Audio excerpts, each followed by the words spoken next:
हरि ओम। वंदे मंदारु मंदारम इंदुभूषण नंदनम अमंदानंद संदोह बंधुरम सिंधुराननम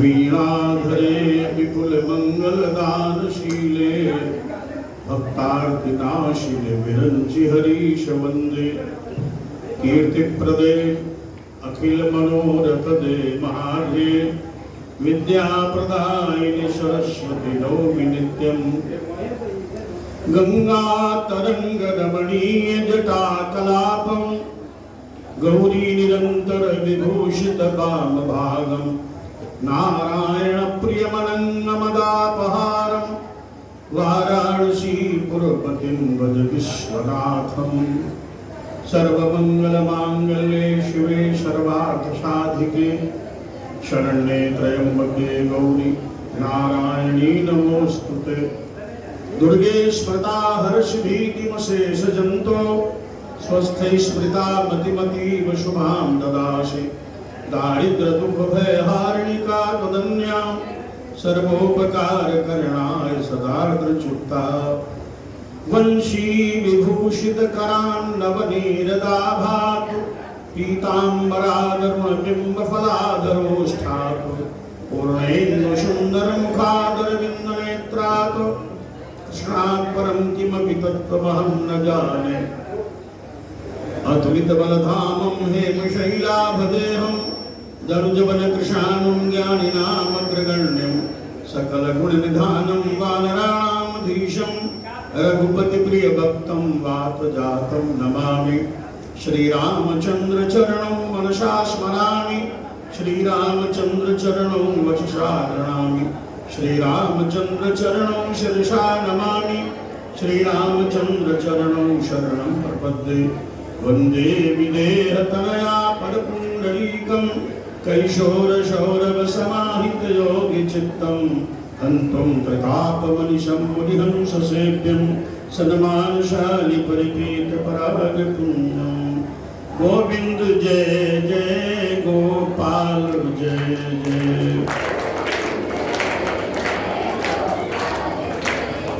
राधा रमण हरि गोविंद जय जय गोविंद जय जय गोपाल जय जय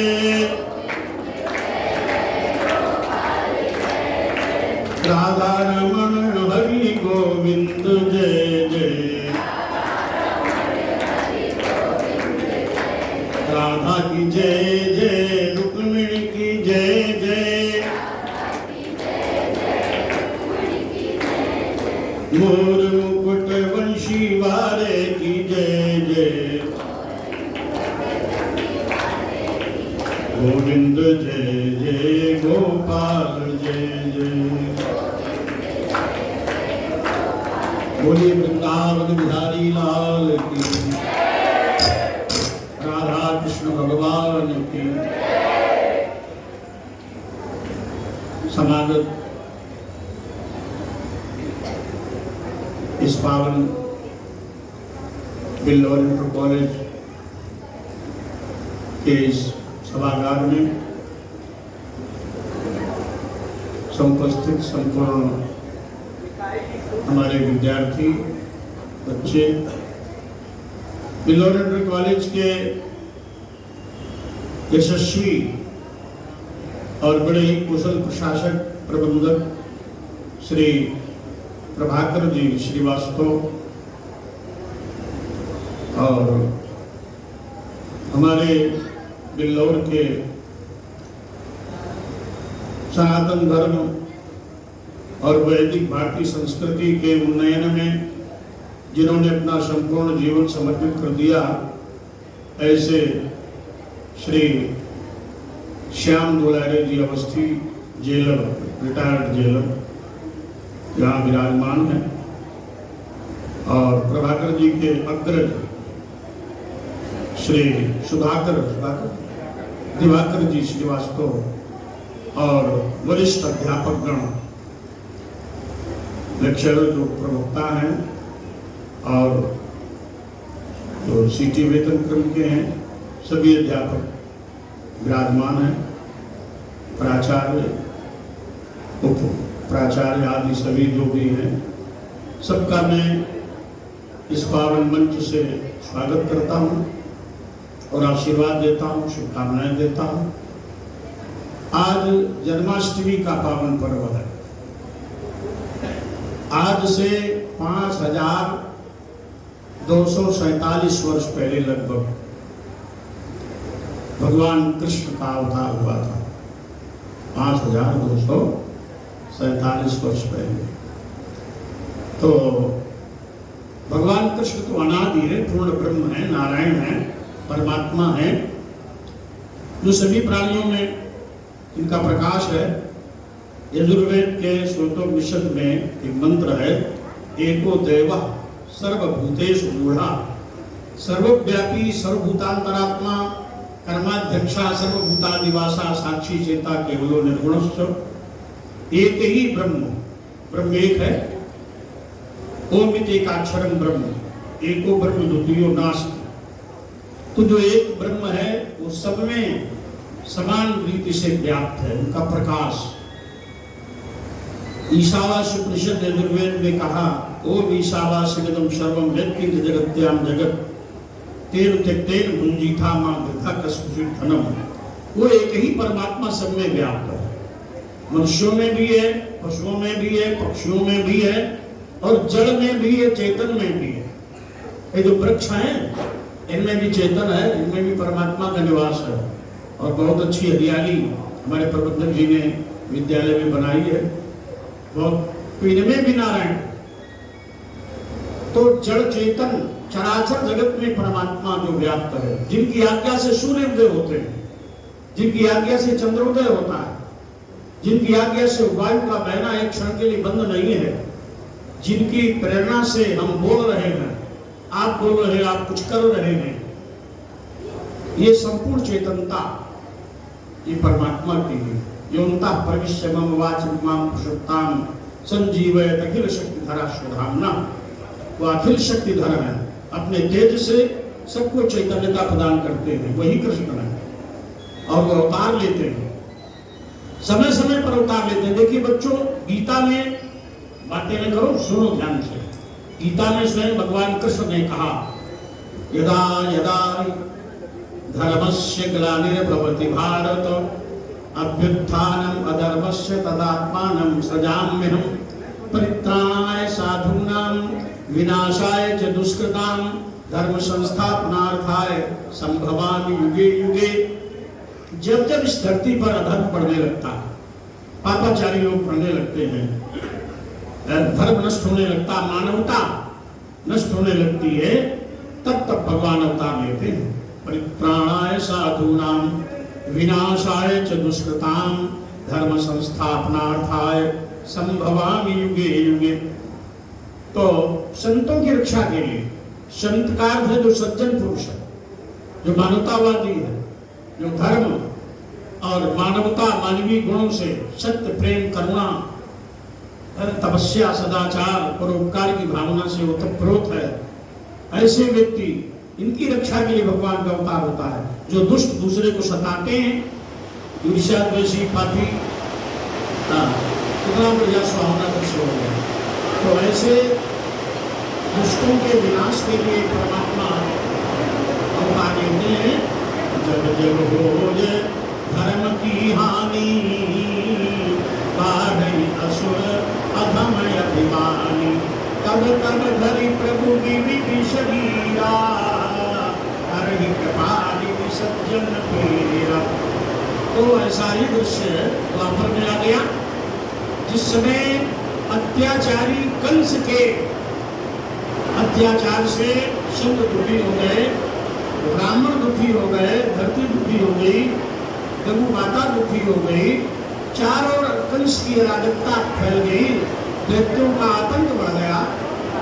ऐसे समय में भक्तों, प्यारे बच्चों, धरती मां बड़ी बात हुई। धरती कहती है हमें सबसे ज्यादा तो पापी का बोझा खलता है, न पर्वतों का बोझा खलता है, न हमें नदियों का बोझा खलता है, न समुद्र का बोझा खलता है। ये बोझा खलता है पापी का, परसंतापी का, जो दूसरे को सताता है, कष्ट देता है, ऐसे पापी का बोझा बहुत खलता है। गिरिशर सिंधु भार नहीं मोही, जस मोहि गरु एक परद्रोही। परद्रोही माने पापी, परसंतापी, परोपकारी व्यक्ति धरती को बहुत पीड़ा देता है। धरती मैया ने गाय का रूप बनाया और गाय का रूप बना करके धरती रुदन करती हुई ब्रह्मा की सभा में गई और ब्रह्मा को अपने कष्ट का वर्णन सुनाया। महाराज आयु विश्वनाथ जी बोलता तो अब तो महाराज श्री ब्रह्मा जी जो हैं उन्होंने कहा हमारे द्वारा ये संकट दूर नहीं होगा, ये संकट तो स्वयं शंकर जी दूर करेंगे। और शंकर जी की शरण में गए। शंकर जी बोले भाई ये संकट मेरे द्वारा दूर नहीं होगा, ये संकट तो नारायण के द्वारा दूर होगा। तो सब देवता, पृथ्वी, संत, सिद्ध, शंकर भगवान, ब्रह्मा, ये सब मिलकर के नारायण की शरण में गए और वहां जाके यजुर्वेद के पुरुषोत्तम मंत्रों से नारायण की स्तुति की है। आप अपने भाव से, अपनी वाणी से भगवान की वंदना कर ले, बीच बीच में आनंद हो जाएगा। और नाम संकीर्तन तो बड़ी मिसाल है। मुकुंद माधव गोविंद बोल, मुकुंद माधव बोले सब लोग और ताली बजाते रहिए। मुकुंद माधव गोविंद बोल, केशव माधव हरि हरि बोल, केशव माधव हरि हरि बोल, मुकुंद माधव गोविंद बोल, केशव माधव हरि हरि बोल। जब देवताओं ने इस प्रकार स्तुति की तो भगवान बोले देवताओं भय मत करो, घबराओ नहीं। गिरं समाधौ गगने समीरितां निशम्य वेदांत दशानुवाचः गां पौरुषीं मे श्रुतामरा पुनर्विधीयतामाशु तथैव माचिरम्। हे देवताओं, हे ऋषियों, आप भय मत करें। हे धरती तुम भय मत करो, हम शीघ्रता से रघुवंश में उतार लेंगे। कामदार होगा वसुदेव गृहे साक्षात भगवान पुरुषा परम। वसुदेव के घर में हम दिव्य रूप में उतार लेंगे। मेरा प्रिय करने के लिए मेरी योग माया आदिशक्ति योगेश्वरी भगवती योग माया राधा के रूप में उतार लेंगे। ये राधा भगवान की योग माया है, आदिशक्ति है। और मेरे अग्रज के रूप में मेरे अनंत सखा जो शेषनाग हैं, थोड़ा बढ़ाओ,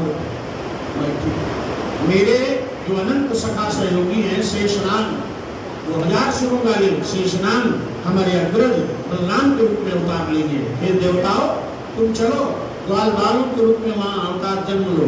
हे देवियों तुम चलो, वहां पर गोपी रूप में प्रकट हो। तो वेदों की ऋचाएं भी गोपी बनी, संत भी गोपी बने, बड़े बड़े संत भी गोपी बने। क्योंकि गोपी वो माने इंद्रियां भी माने प्राप्त करे, जो इंद्रियों से कृष्ण को प्राप्त कर ले उसका नाम गोपी है। तो ऐसी गोपी बनने के लिए सब आ गए। और इधर देखिए बच्चों, विद्यार्थियों, ये कंस तो बड़ा दुष्ट था, इसके अत्याचार से धरती पीड़ित थी। तो कंस के पिता उग्रसेन महाराज, उनके एक भाई थे देवक, देवक की कन्या देवकी का विवाह चंद्रवंशी सूरसेन के पुत्र महाराज वसुदेव जी के साथ हुआ।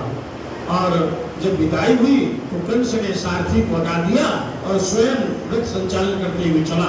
पति प्रग्रहीणम कंसम अभास्याः शरीरवाग अस्यास्तुष्टनो गर्भो हन्ताम्यां भासे अबुदो। अरे मूर्ख कंसो, आकाशवाणी हुई, अरे मूर्ख कंसो, अपनी जिस बहन को तू भेजने जा रहा है इसी काठवाला तेरा काल हो जाएगा।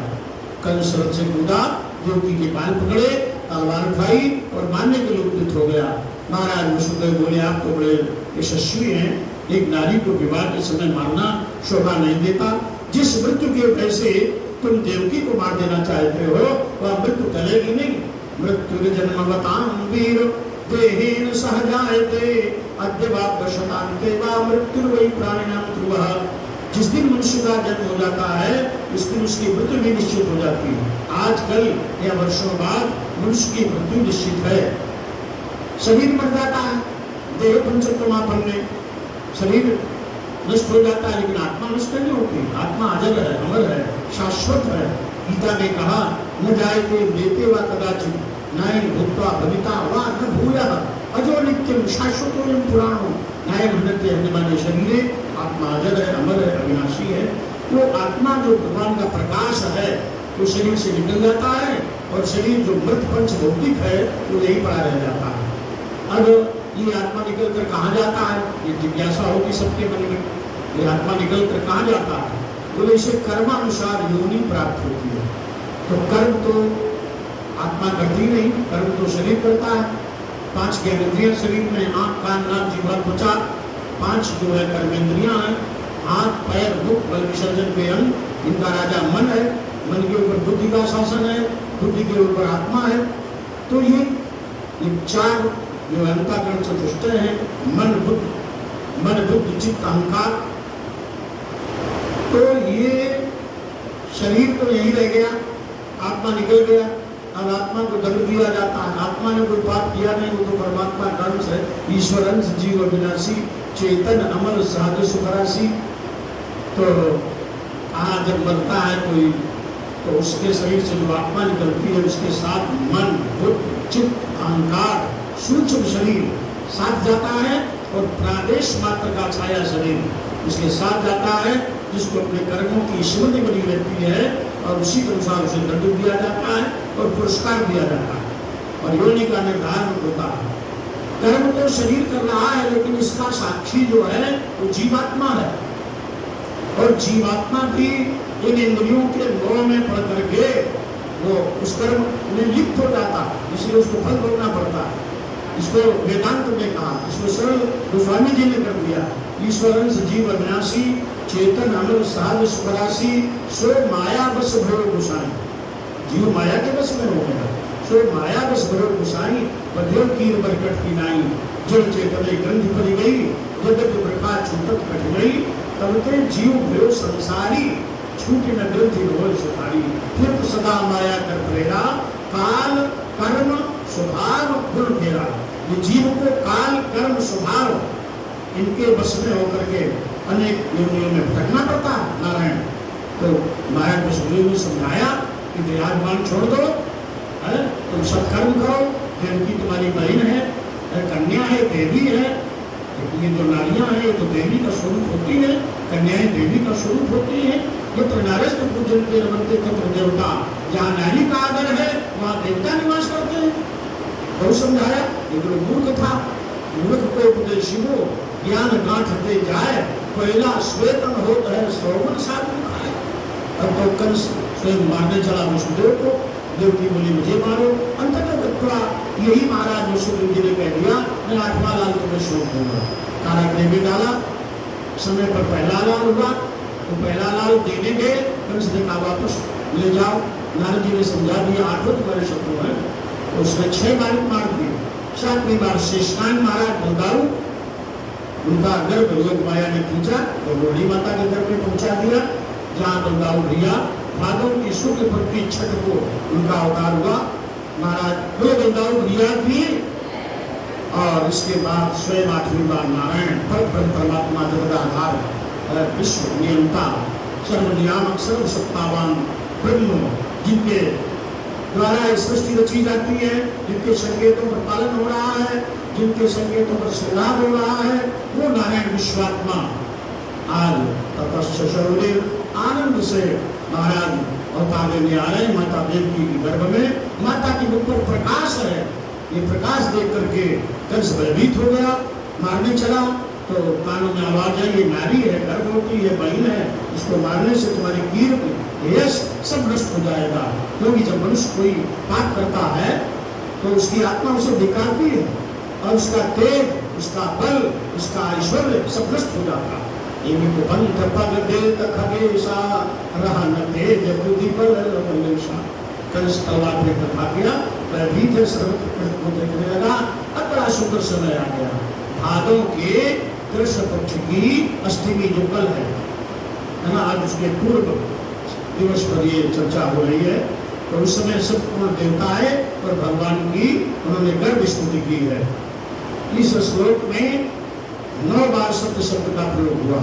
सत्यव्रतम सत्य परम सत्यम सत्यस्य योनिं निहितं च सत्ये सत्यस्य सत्यं ऋत सत्य नेत्रं सत्यात्मकं त्वां शरणं प्रपन्नाः। जिनका व्रत सत्य है, देखिए सत्य ब्रह्म है, सत्यम ब्रह्मनंतम, इसलिए बचपन से ही सत्य बोलने का अभ्यास पड़ेगा तो अंत तक सत्य ही बोलोगे। सत्य ब्रह्म है, इसलिए सत्य का पालन होना चाहिए। सत्यम ब्रह्म, सत्य व्रतम सत्य परम, जो परम सत्य है, सत्य से श्रेष्ठ है, सत्य में ही स्थित, सत्य के भी सत्य, ऐसे सत्य स्वरूप ब्रह्म है नारायण। ऐसी घटना कर देवता शुभांगे। बड़ा सुंदर समय आ गया। भादों के कृष्ण पक्ष की अष्टमी शाइन मेला में पर परमात्मा चतुर्भुज रूप में अवतार ले रहे हैं, बड़े सुंदर चतुर्भुज रूप में। ततो जगन मंगलम अच्युतांसम, बड़े सुंदर रूप में आज भगवान का अवतार हो रहा है। चतुर्भुजम शंख गदा युधायुधम, शंख चक्र गदा पद्म से सुशोभित। बोले भगवान कृष्ण की, बोले वृंदावन बिहारी लाल की। अब देवकी वसुदेव ने वंदना की। भगवान ने कहा अब हमें यहाँ नहीं रखो। कहाँ जन्म हुआ? मथुरा के कारागृह में जन्म हुआ। अंधेरी रात्रि अष्टमी भादों के कृष्ण पक्ष की। मैंने भगवान कृष्ण ने विश्व को ये शिक्षा दी कि देखिए किन्हीं परिस्थितियों में मनुष्य का जन्म हो, किन्हीं परिस्थितियों में पालन पोषण हो, ये उसे अपने धैर्य, अपने साहस, अपने विवेक और अपनी ऊर्जा को कभी दुरुपयोग नहीं करना चाहिए, आगे ही बढ़ाता रहना चाहिए। तो जन्माष्टमी की अर्धरात्रि में भगवान कृष्ण का अवतार हुआ। उन्होंने कहा मैं गोकुल पहुंचा दो। गोकुल पहुंचा वो पिता हमको नंदराए यशोदा के घर में, अवतरी वहाँ माया मेरी, ले आऊं से कारागृह में। बंधन खुल गए, जहाँ भगवान है वहाँ बंधन हो ही नहीं सकते। और महाराज ने सूप में लिटाया और चल पड़े। यमुना में बाहर आ गए, भगवान का चरण छूना चाहती है। भगवान ने नीचे से ऐसे पीछे से चरण लटका दिया, यमुना ने चरण छुआ और नीचे बहने लगी। गोकुल में नंद भवन में माता यशोदा के पास भगवान को उठा दिया और लोक माया को लेकर, कन्या को लेकर आ गए। कंस ने कन्या को पटकना चाहा, वो आकाश में चली गई, देवी हो गई, वैष्णवी देवी। बोले वैष्णवी देवी की। वैष्णवी देवी ने कहा व्यर्थ नराधम तू हुआ मेरे ऊपर लाल, ब्रजमंडल में हो गया है पैदा तेरा काल। और इधर प्रातः नंद बाबा ने जातकर्म करवाया, आनंद हुआ। नंद स्वागत उत्पन्न जाता आह्लादो महामना, आहुति विप्रान वेद ज्ञान स्नाता सुचन कथा। और आप लोग आइए। नंद घर आनंद भयो जय कन्हैया लाल की, नंद घर आनंद भयो। ताली बजाता नंद घर, नंद घर आनंद भयो जय कन्हैया लाल की, नंद घर। हाथी दीने घोड़ा दीने और दीनी पालकी, हीरा दीने मोती दीने गैया ब्याई हाल की। नंद घर आनंद भयो जय कन्हैया लाल की, नंद घर आनंद भयो जय कन्हैया लाल की। जय बोलो गोपाल की, यशोदा जी के लाल की, नंद घर आनंद भयो जय कन्हैया लाल की। अब भगवान कृष्ण का बचपन बड़े आनंद से नंद बाबा यशोदा के यहाँ बीता। बड़ी सुंदर उनकी बाल लीलाएं हैं। वो बाल लीलाएं श्रीमद् भागवत के 10वें स्कंद में हैं। लेकिन हमारे संत शिरोमणि महाकवि सूरदास जी ने इसका रूपांतर ब्रजभाषा के पदों में किया है, बड़े सुंदर ढंग से है। किलकत कर नवनीत लिए, हाथ में शोभित कर नवनीत लिए, नवनीत लिए हैं। ब्रजे बसंतम नवनीत चौरम, माथे की चोरी उन्होंने की, उससे शिक्षा नहीं लेनी चाहिए कि चोरी करे। वो तो लीला थी उनकी, प्रसन्न कर रहे थे सब ब्रजवासियों को। वो नारायण ब्रजे बसंतम नवनीत चौरम, शोभित कर नवनीत लिए। फिर किलकत कान घुटरून आवत, ये सवाल के पाठ्यक्रम में है। मणिमय कनक नंद के आंगन डिम्ब पकड़ के भावत। बालीलाओं में कभी कहते मैया हम चंद खिलौना ले आओ, और फिर एक बात है चोटी भी रखनी चाहिए। भगवान कृष्ण की चोटी थी, मैया कबई बढ़ेगी चोटी है, भगवान कहते थे मैया से है। और काचो दूध पियावत बचपच तऊन भइए मुठी, मैया कबे बढ़ेगी चोटी। मैया से कहते मैया हो गाय चरावन जइयो है, कजरी धौरी श्यामा कपिला लइले नाम बुलई हो, मैया गाय चरावन जइयो। अनंत ब्रह्मांड नायक परात्पर पूर्ण ब्रह्म गऊ चराने जाने लगे गौ सखाओं के साथ। उनका ऐश्वर्य देखो, उनका बड़प्पन देखो कि जिनके संकेतों पर सूर्य उदय होता है, जिनके संकेतों पर काल नाचता है, ऐसे भगवान गाय चरा रहे हैं।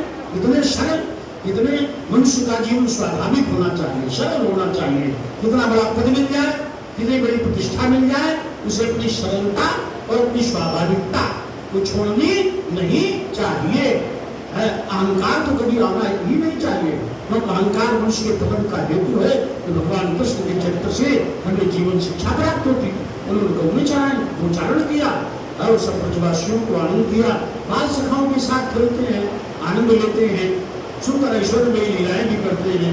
ब्रह्मा जी को मोह हुआ, इंद्र तो बरस के रह गए, भगवान ने गिरिराज को धारण कर लिया, ऐश्वर्य प्रकट किया, इनके चरणों में शरणागत हुए। गोपी आत्मा है, भगवान परमात्मा है, उनके मिलन की लीला रासलीला की। कंस का वध किया उन्होंने, दुराचारी कंस का वध किया। फिर जरासंध ने 17 बार आक्रमण किया, भगवान कृष्ण ने उसको पराजित किया। और फिर उन्होंने समुद्र में द्वारिकापुरी की रचना की और वहां द्वारिका धाम का निर्माण किया। बोलो द्वारिकाधीश भगवान की। और वहां रहते हुए भगवान नारायण ने महाभारत के युद्ध में पांडवों का साथ दिया, अर्जुन के सारथी बने। अर्जुन ने देखा कि हमारे ही सब जो है चचेरे भाई हैं, काका हैं, गुरु जी हैं, ये सब लड़ने आए बाबा भीष्म पितामह, तो इनसे युद्ध नहीं करेंगे। तो बड़े ध्यान से सुनिए, आप भगवान कृष्ण ने कहा अर्जुन कर्मण्येवाधिकारस्ते मा फलेषु कदाचन मा कर्मफले कुर्वो मा ते संगोऽस्तु कर्मणि। बालकों, विद्यार्थियों, कर्म करना ही मनुष्य का जन्म सिद्ध अधिकार है। उसे कर्म अपना अवश्य करना चाहिए। ये भगवान कृष्ण ने शिक्षा दी। किसी स्वार्थ में न पड़ करके अनाश्रित फल आशा का त्याग करते हुए अपने कर्म में लगे रहो, कर्म में लगे रहो। देखिए गीता में अगला श्लोक कहा, योगस्था कुरु कर्माणि संगम त्यक्त्वा धनंजय सिद्ध सिद्धो समो भूत्वा समत्वं योगमुच्यते। इसका अर्थ यह है कि देखिए योग में स्थित होकर, योग में स्थित होकर, योग क्या है?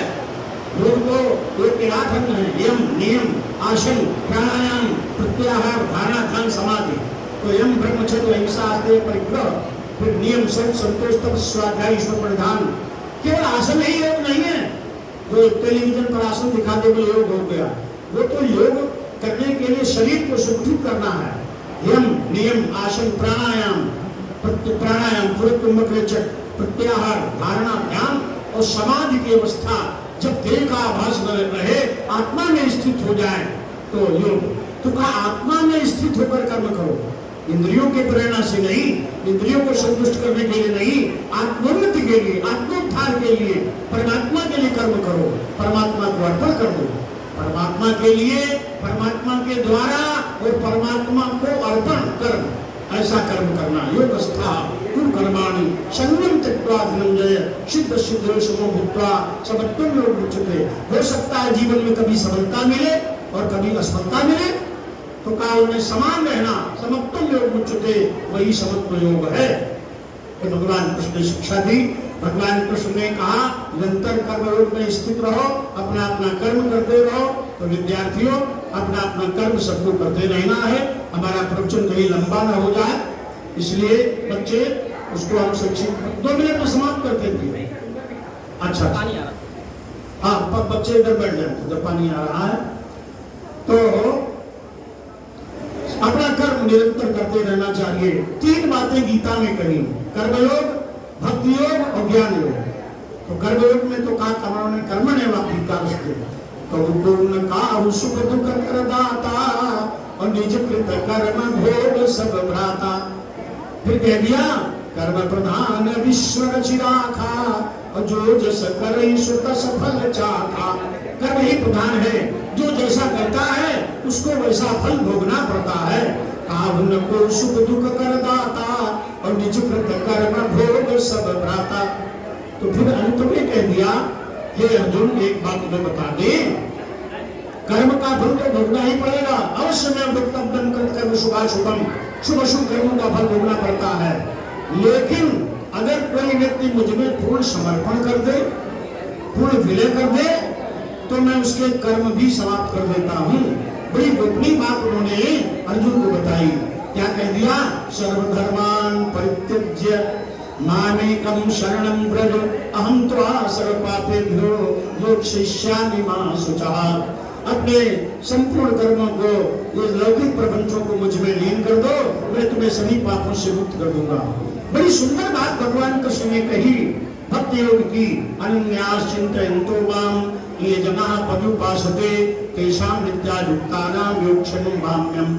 अनन्यता से मेरे आश्रित रहो, मेरा स्मरण करो, मैं तुम्हारी रक्षा भी करूंगा, पालन भी करूंगा, योगक्षेम का वहन भी करूंगा। तो भगवान कृष्ण हमारे परमात्मा है। प्रथम बात तो ये है, वो हमारे आराध्य देव हैं, इष्ट देव हैं। भगवान कृष्ण ने दूसरी बात में पीड़ित मानवता की रक्षा की, दुष्ट आत्माओं का विनाश किया। हमें उनके पक्षियों पर चलना है, मानवता की रक्षा के लिए अपने जीवन को समर्पित करना है। मानवता, सत्य, दया, तपस्या, धर्म, परोपकार, त्याग, मानव मात्र में ईश्वर का दर्शन और सब में सद्भाव की भावना, ये भगवान कृष्ण के चरित्र से हमें प्रेरणा लेनी है। भगवान कृष्ण कितने महान द्वारकाधीश त्रैलोक्यनाथ और एक निर्धन ब्राह्मण सुदामा, उनके बालकाल के मित्र थे, बचपन में साथ पढ़ते थे, है वो निर्धन हो गए और भगवान त्रैलोकीनाथ हैं। सुदामा जी मिलने गए, बड़े प्रेम से भगवान कृष्ण ने उन्हें गले लगाया और देखो सिंहासन पर बैठाया और स्वयं नीचे बैठ गए और उनके चरण अपने आंसुओं से धो दिए। ऐसे विहाल विवायुषो, ये पाठ है आपको उसमें, ऐसे विहाल विवायुषो तद कंटक जाल लगे पुरजोए, हाय महादुख पाए सखा तुम आए इतने कितने दिन हुए, देख सुदामा की दीन दशा, करुणा करके करुणा निधि रोए, पानी परात को हाथ छियो नहीं और नैनन के जलसों पग धोए। तो भगवान कृष्ण की प्रेरणा लेनी है भगवान कृष्ण से कि कोई दीन दुखी हो, उसकी हम सहायता करें, उसकी रक्षा करें और मैत्री मित्रता को पवित्रता से निर्वाह करें। ये भगवान कृष्ण के चरित्र से प्रेरणा मिलती है। भगवान कृष्ण के जीवन चरित्र से प्रेरणा मिलती है। भगवान राम और भगवान कृष्ण ये अपने बुजुर्गों का बड़ा सम्मान करते थे। देखिए बड़ा नीति का श्लोक है, अभिवादन शीलस्य नित्यं वृद्धोपसेविनः चत्वारि तस्य वर्धन्ति आयुर्विद्या